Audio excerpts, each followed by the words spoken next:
Backhoe සමන්ගේ පාපෝච්චාරණයෙන් කජ්ජා ඝාතනය ගැන තවත් තොරතුරු එළියට. කජ්ජා ඝාතනයෙන් පසුව එහි වගකීම බාර ගැනීමට තවත් අපරාධකරුවන් පිරිසක් සූදානමින් සිටියද දරු දෙදෙනාද එහිදී ඝාතනය වීමෙන් පසුව ඔවුන් එහි වගකීම බාර නොගත් බව බැකෝ සමන් නැමැත්තා පවසා තිබේ.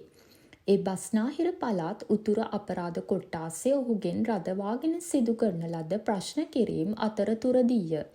සිය මද්‍රව්‍ය ජාලය සම්බන්ධයෙන් හෙළිකිරීම හේතුවෙන් කජ්ජා ඝාතනය කළ බව සැකකරු එහිදී පවසා ඇත. තමාට එල්ලවන චෝදනාවලින් බේරීම සඳහා තමා කජ්ජාගේ බිරියගේ බැංකු ගිණුමකට රුපියල් ලක්ෂ 3.5ක මුදලක් බැර කළ බවත් බැකෝ සමන් පිළිගෙන තිබේ. එමගින් කජ්ජාගේ පවුලේ උදවිය සමග සම්බන්ධතාවයක් ඇති කර ගැනීමට තමන් උත්සාහ කළ බවද ඔහු විමර්ශන නිලධාරීන් හමුවේ පවසා ඇත. තමන්ට කජ්ජාගේ දරු දෙදෙනා ඝාතනය කිරීමට කිසිදු උවමනාවක් නොවූ බවද එහිදී බැකෝ සමන් පවසා ඇති බව වාර්තා වේ. මේ අතර කජ්ජා ඝාතනය සම්බන්ධයෙන් තමන් කිසිවක් දැන නොසිටි බව සම්පත් මනම්පේරියද විමර්ශන නිලධාරීන් හමුවේ පවසා තිබේ.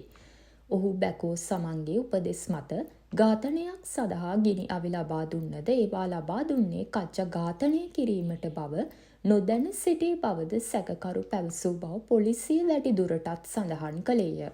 සම්පත් මනම්පේරිය සිදු කරන ප්‍රකාශ තහවුරු කර ගැනීම සඳහා තව දුරටත් විමර්ශන සිදු කරන බව පොලිසිය පැවසුවේය.